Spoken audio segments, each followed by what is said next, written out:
In today's show, Blazers broadcaster Lamar Hurd joins the program to talk about the Blazers' improved defense, the play of Jusuf Nurkic, Anfernee Simons' breakout, and what he's enjoyed about Nasir Little in year 3.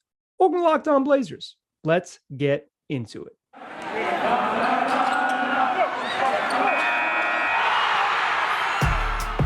You are Locked On Trailblazers, your daily Portland Trailblazers podcast. Part of the Locked On Podcast Network. Your team every day.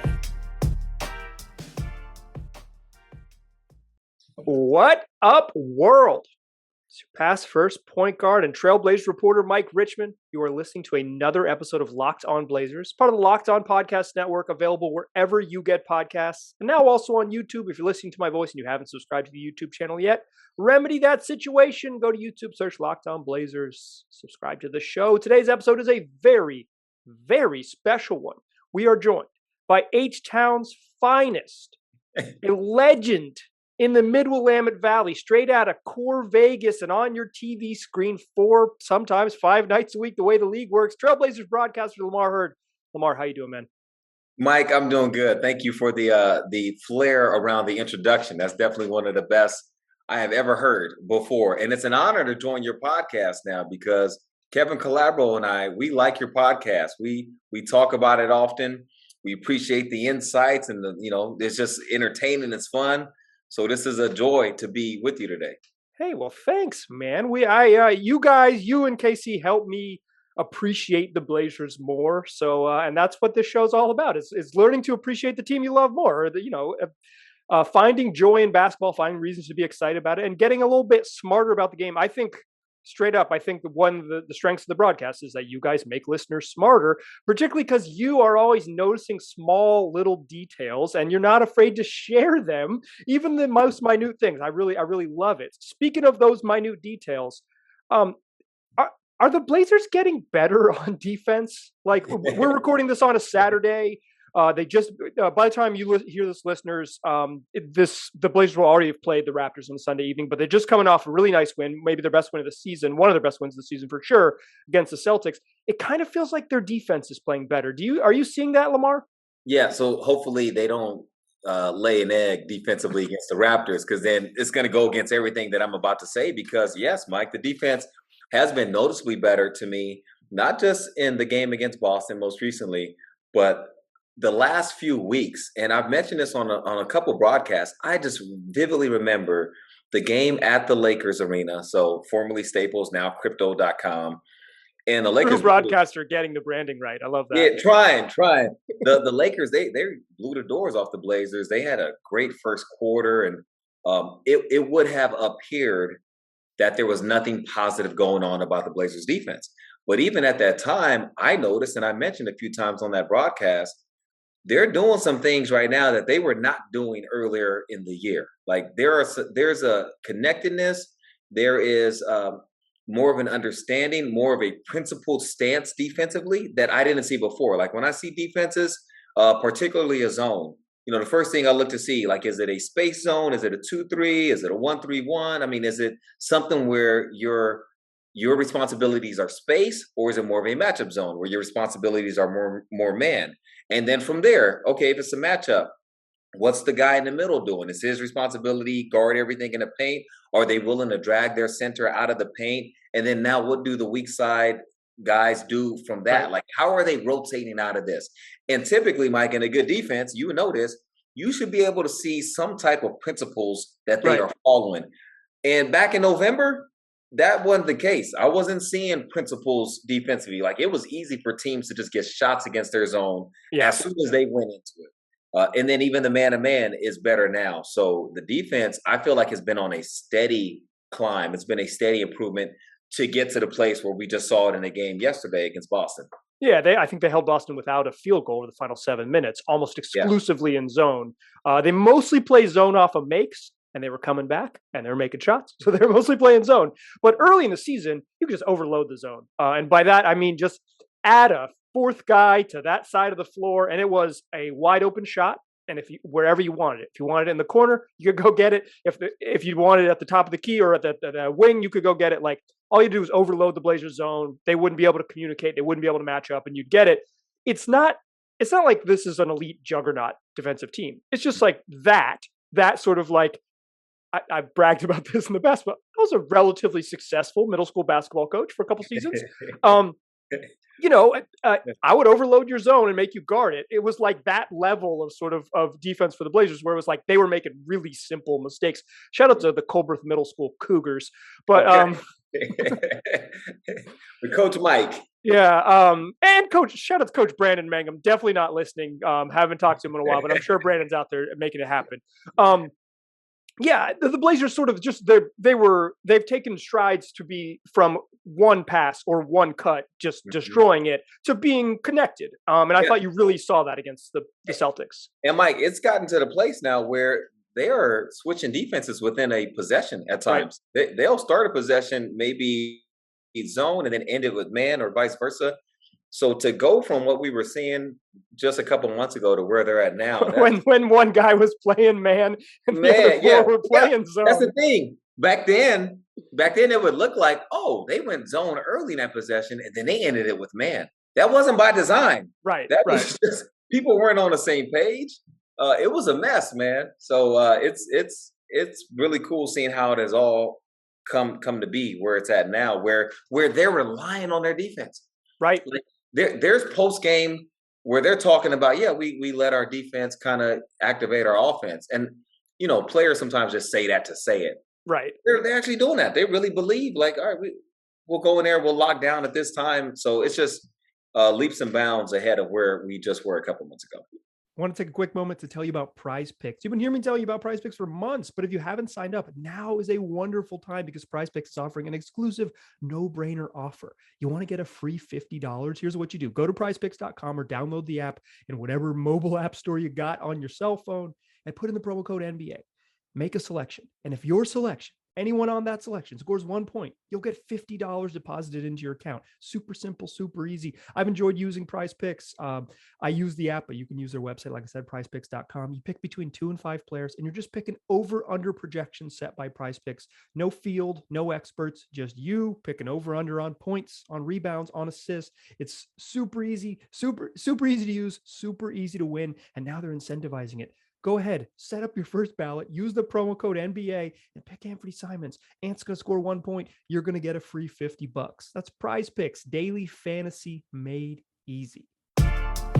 All right. I'm going to drop you back into my conversation with Lamar Hurd, but quick update. The Blazers on Tuesday, this is Tuesday, January 25th show. The Blazers on Tuesday play the Minnesota Timberwolves. Norman Powell will be back in the lineup. Norm's going to play. He's not listed on the injury report. Who is listed on the injury report is Robert Covington, who dislocated his pinky finger. He's probable. Dennis Smith Jr. is probable. Nasir Little's probable. So the Blazers should have close to a full complement of players, and we'll see how Norman Powell gets reintroduced. Still no Cody Zeller, still no Larry Nance Jr., still no Damian Lillard, but Norm's back, and that's some good news. All right, here's more of my conversation with Lamar Hurd. Yeah, the guy in the center of that defense is Jusuf Nurkic. He has been, pre-injury 2019 Nurk. What have you liked about his game over the last little bit? I like, the stuff that we see, which is the points, the production, the counting numbers that register in a box score.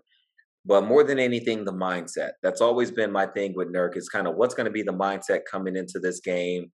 Our shot's going to be hurried.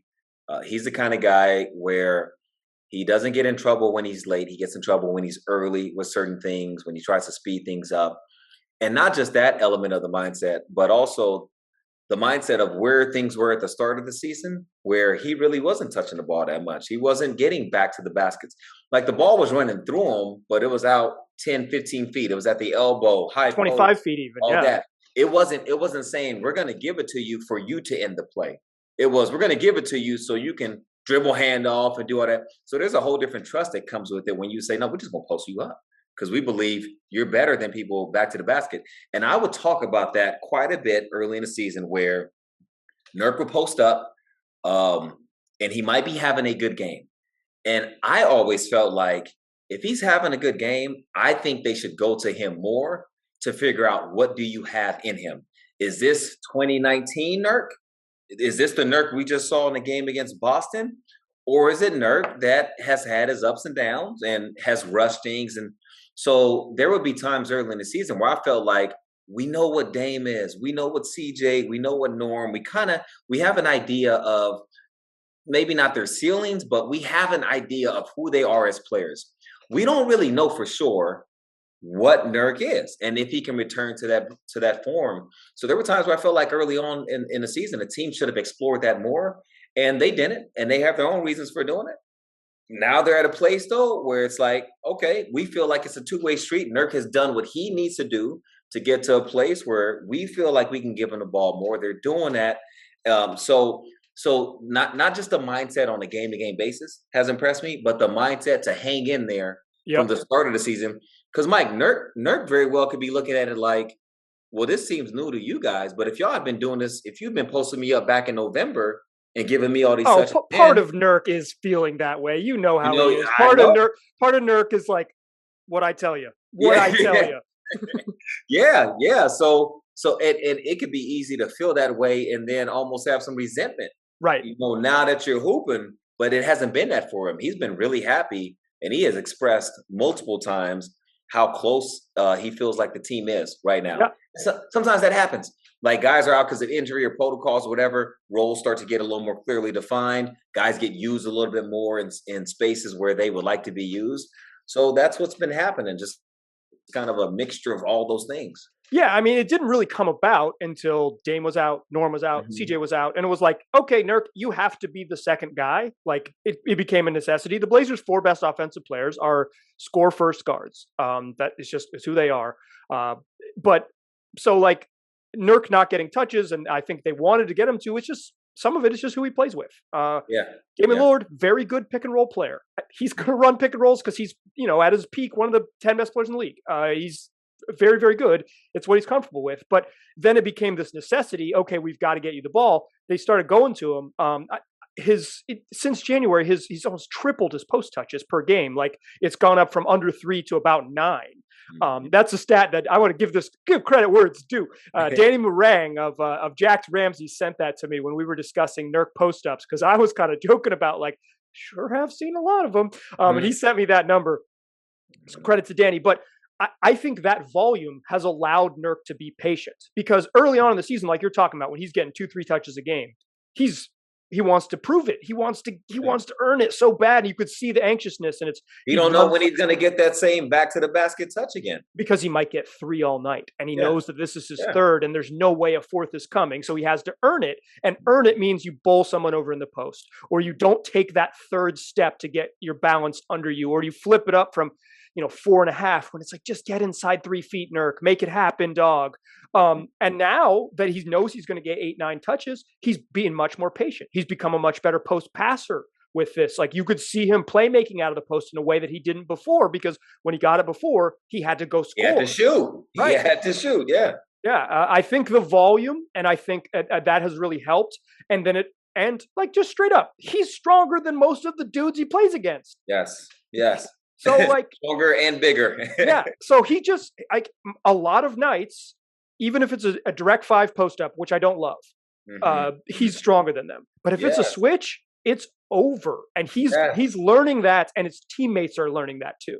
Yes, and that's why, again, going back to early in the season, there was one game, it was at Sacramento, and he was having a good game. He had a really good start to the game, like the first quarter. It might have been one of those games where he had a double-double in the first half. Right. But it wasn't about the numbers for me on that one. It was like the shot quality. He was recognizing, I'm bigger, I'm stronger, I got the footwork, I'm going to get whatever shot I want. And all of his shots felt like, that's a good shot. That's a good look. And I remember in that game feeling like the team went away from him. And I just thought it was like the biggest mistake, because coming into the season, there's high hopes. You're expecting, internally, maybe you could be a contender, all these things. And then we saw this thing take a dip really fast. Yeah. All right. So once that happened, and this is around that time when we were in Sacramento at that time, I'm thinking like, all right, this is not a championship team. So let's drop that conversation right now. Let's figure out what it is though. So again, we guards, we know what y'all can do. Let's figure out exactly where's Nurk at.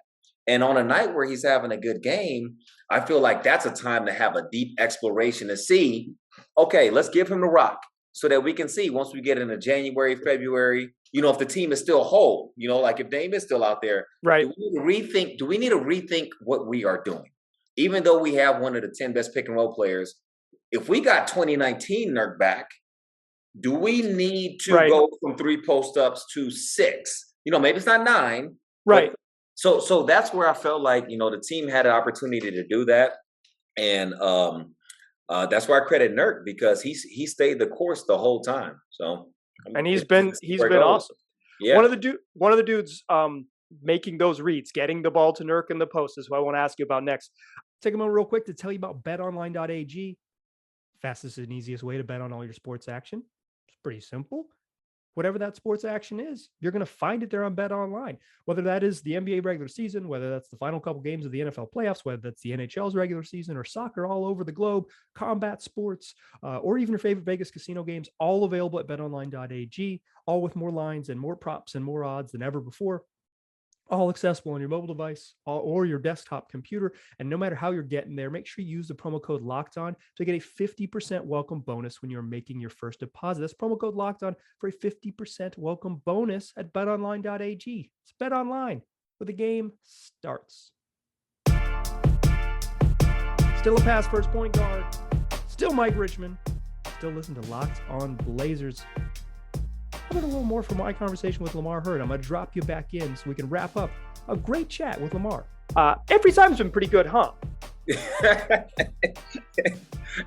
Man, Anfernee, the fact that it kind of hit me when we were doing the game against Boston, Kevin and I were talking just about his numbers and stuff, and I was like, this dude's been an all-star this month. Yeah. Not for like 2 or 3 games. He's been an all-star this whole month. And it's weird because when guys have these outbursts, the first thing I look at and I say, okay, what's repeatable though? Are you like making lucky shots? Are you just hotter than you normally are, whatever? Right. And although he might not like average 26 or 28 for a whole month or whatever, it wouldn't shock me if he did. It wouldn't shock me if the ball's in his hands and he's playing 30 plus minutes, if he averaged 26 points a game, because of how quickly he's gotten to this place. So, Mike, I always felt like he can shoot it and he can score and he can do that. I did not know he would be able to make high-level point guard reads this quickly the way he does. Right. To the point where he's learning how to deal with double teams and blitzes and traps. And beyond that now, he is now knowing when, you know what, I'm going to force them to double team me here because I want it. I want the double team and I want to stretch out the dribble. I want to dribble back towards half court because I figured this out, how to give my teammates more space to play with numbers. So, it's like I can always get them to play with numbers, but how do I maximize those numbers for them? How do I widen the court for them? And those are the things that he's been doing that I did not know. I did not know he would be making like elite level point guard reads. I mean, I didn't think he'd be doing this at Christmas. At Christmas, if you had said, "Can I do this?" I say, "Nah, not yet." I really like him. He's just his offensive ceiling, like scoring ceiling, is incredibly high. But I didn't think he could do this, like the reads you're talking about. I don't think he could do that. This has come in a hurry. It has. That's the thing. It's and like it's not like we don't think like he can play and he would have gotten there. It's just with how fast it's gotten there. I don't know if I have a comp for that. Anybody else who has played a relatively few amount of minutes at the position and in meaningful games, right, has performed how he has performed. I just don't remember. I don't remember. Not saying it hasn't happened. I just can't think of somebody picking it up this fast to the tune of 26 and 8. And all this other stuff. And shooting 40-some% from 3 off the dribble and being the top of the scouting report. So he has to do those things. Like, I thought early on in the season, he was starting to be able to see the reads, but not make the pass. So he would, come off screens. And I want to ask you about screen manipulation. You mentioned it on the broadcast, and I thought you had a good point about that. But he would come off screens and he would see the help defender coming and he'd be a tick late or just a half beat off. And that beat, just not making that pass right away, the defense the is window. there. Yeah. Right. It's gone. Like it happens fast, and you've got 10 eyeballs on you, and he's, like I said, head of the scouting report. But now he's, like you said, he sees that double team and he stretches it out, takes one more hang dribble and says, "Come on with me." Yes. Brings that secondary level of defense. Then he can make that pass. He made a pass the other night to Nas. It ended up in a corner three, but the pass was he goes left and hook pass left across the paint to Nas at the wing, and I was like, "Oh, okay." Yeah. Well, I was like, well, if he could do that, then like the conversation's different. Like I've always thought of him as like, I thought he was going to be a long-term starter in the league because I thought he could get a bucket. Now he's something else. I know. I talked to Evan Turner about this 3 years ago. Evan Turner says, "Mike, he's not going to be good. I'm telling you, he's special. Like he's going to be great. I'm telling you." And I've talked to a lot of NBA players about who's good. I know who they like. They like Jamal Crawford and Kyrie Irving. They like dudes with bags. I thought that's what Ant was. I thought the dude had a crazy bag, crazy skills. Guys see what they can't do and they say, "Whoo, he's special." I thought that's what Ant was. Yeah. But he's proven to be so much more than that. And part of that is the screen stuff. You mentioned this on the broadcast Friday night against the Celtics. What do you like and what have you seen from the way he uses screens? I think he's as good as almost anybody in the league. I really think he's a small handful of guys. He's this good at setting up the screen. So his primary defender, watch, rarely can his primary defender really force him where they want him to go unless he wants to accept that. Because he will set up that screen like with 2 or 3 moves sometimes. You know, like some guys, it's like, okay, I want to use a screen going to the left. So I'm going to start with the ball in my left hand and just go between the legs, lean a little bit, and now I'm coming back to the left. All right, so that's how I'm going to set it up. Ant will go to that, between, come back again, might go back, and then might go like you don't know how the setup is gonna come. Like, and as a defender, you know, if you're guarding screens, there's typically a rhythm and a cadence that you know where the screen is, and you kind of can tell from how the guy is dribbling and how his body is. You can tell where he's going. You cannot do that with Anfernee. Yeah, like, and guys hit it with the same pace, and he switches his pace really well. His cadence he's really good at it.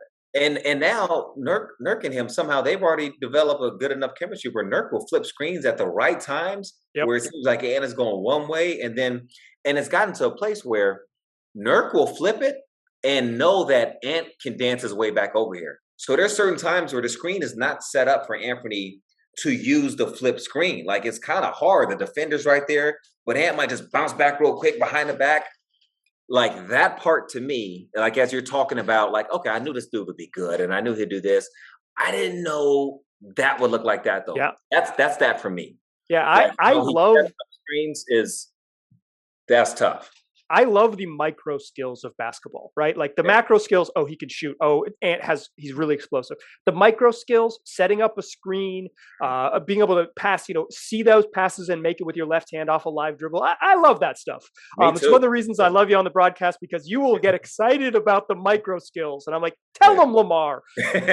It's important, man. You know, somebody who I'm looking forward to watching Ant play against, if he, continues like this, is Drew Holiday. Oh, yeah. Because Drew Holiday is one of those guards that can force you to go where he wants you to go. Absolutely. So it don't matter how good you are at dance, that kind of matchmap. Let's get one of these dudes who puts you in a Snuggie and let's see what Ant can do. Because at this point, it's like, it's 9 games, but it's also like 3 weeks of looking like one of the very good players in the league. So I'm trying to balance both of those things. I'm like, 9 games, but I'm also like, dog, it's like, it's like, he's had basically one under 20 game. And he's really taken some major strides. So let's talk about some other guys making some minor moves. I want to ask you about the other. People say that Nasir Little is getting lost. He's not getting lost on this podcast. I'm celebrating Nasir Little. He's a hooper. Yeah, he's not getting lost on our broadcast either. Yeah, no, it's like people. There's enough love to go around for both Ant and Nas. It's just that Ant is looking like I don't want to use this word too broadly, but a superstar. And Nas has been impressive. What have you liked about his game, and where are you seeing him grow as he's kind of stepped into a larger role? I like that he is exploring things a little bit more. So, like one thing I've always wanted to see from Nassir, especially this season, is him just get a rebound, a defensive rebound, and then push the ball Grab and and go. just Yeah. go himself because he's so fast and athletic. Like he's got a 46-inch vertical, Yeah. and he's so strong that when he gets the speed built up, that if he's confident enough in his handle and he gets to a place where he just feels like he can make one or two moves, like that's all he needs. He doesn't need a whole bunch of shake. When he's going full steam ahead, if he can make one or two moves, he is such a load in transition that I feel like it will automatically create something. Now there might be some turnovers along the way as you do that, because right now, he's accustomed to playing with Dame, CJ, Anfernee. Like those are three Norm. That's four guys where it makes sense to get them the ball, if they're standing next to you. But he can create so much and give the Blazers pace, which they haven't had over the last few years, if he gets it and goes. I do like that he's been stepping into shots more, taking threes. That's going to be something that, it will elongate his career, and it'll also make him more valuable with the team. And if he can get people to keep respecting his shot, because there's a respect there, but if he can up that level of respect, you know how it works. Now the closeouts are a little tighter. Now all of a sudden, when people are running at him, he can now get that step. And if he gets a direct line drive on you, and your rotation is not early, then it's 2 points. The only thing that changes that is, okay, it's 3 points because it's a foul and he's going to the line. And defenses know that. And then even if he doesn't score, there will be on every scouting report, rotate early help outside the early help because he will take off. So now on them drives, now he's kicking and he's hitting other people. So basically, I like the fact that he is shooting more and being more assertive. But I think as he continues to progress, it all revolves around that ball bouncing. Like him bouncing, get it, go, catch, attack. We've seen some things from him in the mid-range, like some of his pull-ups. Like he's just getting he's really good on that confident. That 2-foot jump stop. He's really good at that 2-foot jump stop. He doesn't have a lot of other in between. I'd love to see him develop a little more in between stuff. But if Nas can load up off 2 feet in the middle of the paint, that's a really good shot for him. Yes, it's a great shot. And then even posting him up. Like I remember the game, it was at home against Atlanta. The Blazers opened up the game running some cross screen and curling. Yeah, they run those two little curls for him against Trey, and that was it. That was it. Two possessions with him, and he said, "Oh, too small. We got to figure something else out." And so, do you remember what happened? He missed the first one.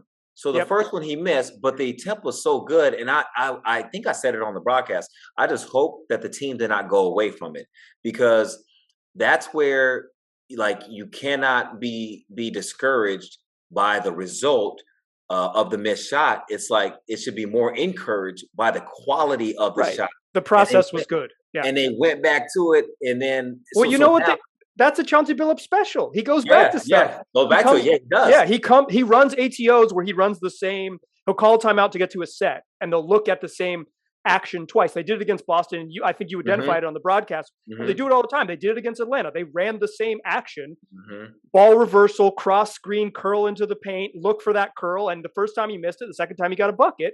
And then they had to put Trae Young on Ant, and Ant lit him up for 43. It ruined the game. That's why it matters. That's why it matters, is because Nassir cannot be the dude that the opponents feel like we can hide our weaker defenders against this guy. It's like, no, I'm not going to be that guy. So you got to go send Trae somewhere. And Trae, there was no easy matchup for him that night. But I think Nassir can be that consistently, because we've seen in the past, like the Blazers wings, that's where the other team superstar, like Steph Curry, he's not out here guarding Dame. Westbrook, when he would come in, they're not guarding Dame like that. They're guarding against somebody else where they feel like they don't have to work the same way. And I think Nassir can make it where it's like, no, you're not getting a night off against me. You got to go find somebody else for that. I mean, the Celtics did that. They put Robert Williams on Nas. And so what the Blazers did was they went to Nurk. They punished it. You got to punish the switches.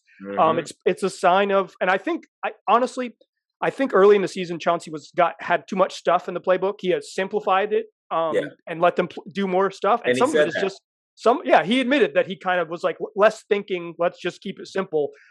Sign of a good coach is figuring out what works, right? He's figuring out what works. And they run more stuff where it's like, oh, Grant Williams, this is like what I call he can't guard you. It's like you come down the court, you kind of look around like, oh, he can't guard you. Like, go to him. They're just running, he can't guard you, and that helps. And if Nas can attack closeouts, then he becomes another challenge of, okay, the puzzle is there. And you mentioned it. So maybe one of the best straight line athletes in the league. I'll give Keldon Johnson a shout out there too. An incredible straight line athlete, but and Alex Caruso, quite frankly. But I mean, he's up there as one of the absolute best straight line athletes. If he adds a little more wiggle and a little more skill to his game and rounds it out with the shooting, that's a ball player. That's a very nice player. Thanks again to Lamar for joining the program. If you missed the first little bit of our conversation, it was in yesterday's show. It's waiting in your feed right before this one, wherever you already get podcasts or wherever you watch the show. If you watched on YouTube, do me a favor, tell your friends about this podcast. Tell them they can get it wherever they already get podcasts. Just search Locked On Blazers. We'll be right there waiting for you. Blazers play a couple games this week. T-Wolves and the Mavs. We'll have recaps of both of them. We're going to have some interviews later this week. We're going to have a lot of fun, free and 5 days a week. Make the show your first listen every single day. Make it part of your routine, and then tell your friends to do the same. Appreciate you listening. Talk to you soon.